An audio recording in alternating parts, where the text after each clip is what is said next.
Bonjour à tous et à toutes, j'espère que vous allez bien. Aujourd'hui, on part sur les traces de Pierre Ier, tsar de Russie, qui se rend en ambassade à Versailles pour rencontrer Louis XV. Dans une Europe rééquilibrée suite aux traités d'Utrecht et de Reichstadt, la Russie de Pierre le Grand a réussi à s'adapter aux nouvelles configurations européennes en se liant d'amitié notamment avec les puissances émergentes en Europe orientale, la Prusse. Pierre le Grand, comme ses prédécesseurs, cherche à ouvrir une fenêtre sur l'Europe. Vous voulez en connaître plus sur l'ambassade de Pierre Ier? Venez avec moi. Les relations entre la Russie et la France remontent au XIe siècle, avec le mariage de la fille de Yaroslav le Sage, Anne de Kiev, princesse de la Russe, avec le troisième roi capétien Henri Ier. Depuis, l'image de la Russie en France n'a cessé de se détériorer. Il était impossible pour un roi aussi pieux que Louis XIV de recevoir en France l'incarnation même du barbare que représente ce tsar orthodoxe. Mais il était à présent impossible également d'ignorer une Russie qui a réussi à s'imposer à l'Est contre les Ottomans, puis contre les Suédois dont la longue guerre du Nord n'était pas encore terminée au moment de sa visite en France en 1717. Peu à peu, la Russie impose sa présence. Deux choses allaient pourtant faciliter le contact inévitable entre les dynasties Romanov et Bourbon. La première était l'entourage de Louis XIV qui ne méconnaissait pas la Russie. Et c'est notamment le cas du bibliothécaire, l'abbé Jean-Paul Bignon, qui fut un temps prédicateur de Louis XIV. Et dès les années 1700, avait envoyé les deux fils de son jardinier en Russie auprès du tsar. Dans une lettre datée du 13 août 1714, le prédicateur du roi Soleil n'hésite pas à remercier le conseiller de Pierre le Grand qui lui avait fait parvenir plus d'une centaine d'ouvrages. Dès lors, c'est une remarquable relation culturelle qui se dessine entre la France et la Russie. Mais celle-ci n'avait encore rien d'officiel. La deuxième raison de ce contact entre ces deux pays réside dans la mort même du roi Louis XIV le 1er septembre 1715, date fondamentale pour le royaume de France qui allait résulter sur une régence, étant donné que le jeune roi Louis XV n'a que 5 ans.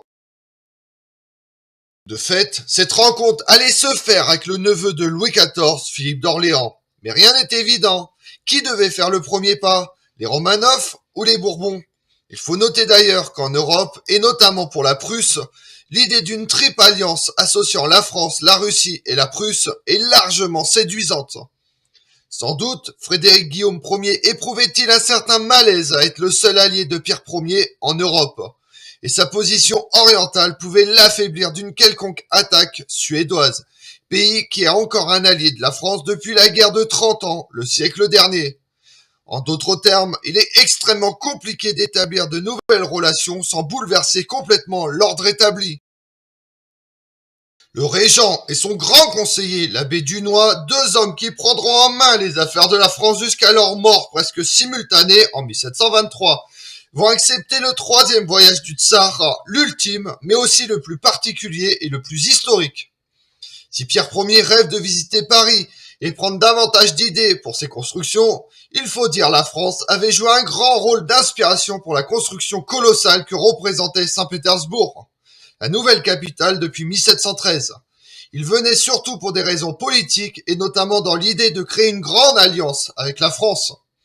Dès son arrivée, le physique charismatique de Pierre Ier ainsi que son caractère particulier ne laissent pas indifférent. C'était un homme de plus de 2 mètres, marqué par des traditions moscoviques ancestrales, bien loin du mode de vie codifié établi à la cour de Versailles par Louis XIV. Tout d'abord, c'est son hygiène de vie qui tend à choquer.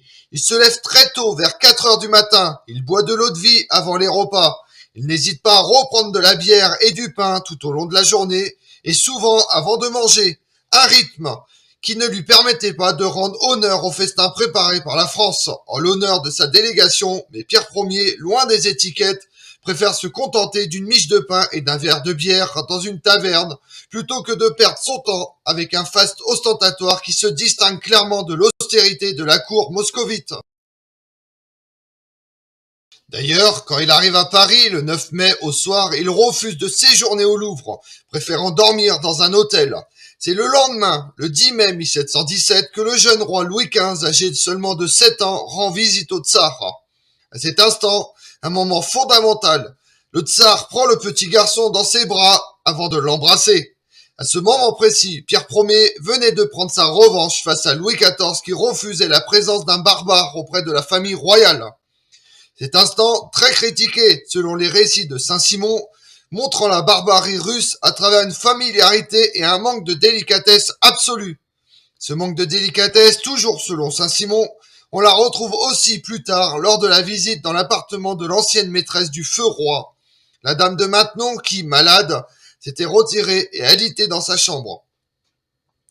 Sans doute, Pierre Ier ne pouvait être de passage dans Paris sans rendre visite à cette femme.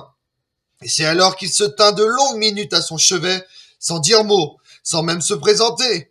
Selon le récit de l'intéressé, il se serait assis sur le lit, il lui aurait demandé de quel mot elle souffrait, ce à quoi elle aurait répondu de vieillesse seulement. Ce moment d'émotion n'allait pas empêcher le jeune tsar de visiter tous les lieux qui lui apportaient ses curiosités, qu'on lui connaissait bien, la Sorbonne, l'Observatoire, le Jardin des Plantes, ou encore tous les chantiers et ateliers de serrurerie qu'il rencontrait.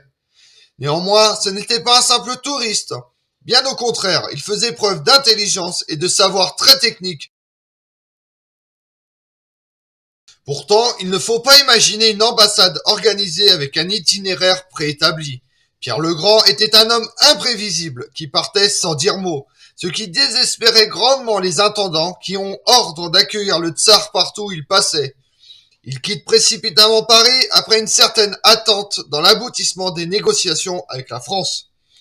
Dans tous les cas, cette délégation russe était vaine, parce qu'il comprit vite son rôle dans la perspective d'une alliance entre la Russie et la France. Elle jouait un rôle de catalyseur face à l'Empire, une position qu'il refuse. D'ailleurs, rapidement, la France se tourne vers l'Angleterre. La dynastie des Hanovre, qui venait d'être établie par Georges Ier, issue d'une famille germanique, permet une triple alliance qui était composée de la France, la Prusse et l'Angleterre. Si la France écarte l'idée d'une paix avec la Russie, certainement compromise dès le début, elle reconnaissait la Russie comme une nation qui venait de commencer son entrée dans le cercle européen. Et pendant ce temps-là, dans le monde, le 4 janvier 1717, on voit une alliance défensive de la Haye entre la France, la Grande-Bretagne et les Provinces-Unies, négociée entre l'abbé Dubois et le comte de Stanhope contre l'Espagne. Le traité de la Haye est ratifié au Parlement britannique. Le 15 juin 1717, c'est le début du siège de Belgrade. Le prince Eugène, pris en tenaille entre la forteresse et l'armée ottomane de secours, il écrase cependant cette dernière qui prend la fuite. Comme on l'a vu, Pierre le Grand, comme ses prédécesseurs, cherche à ouvrir une fenêtre sur l'Europe.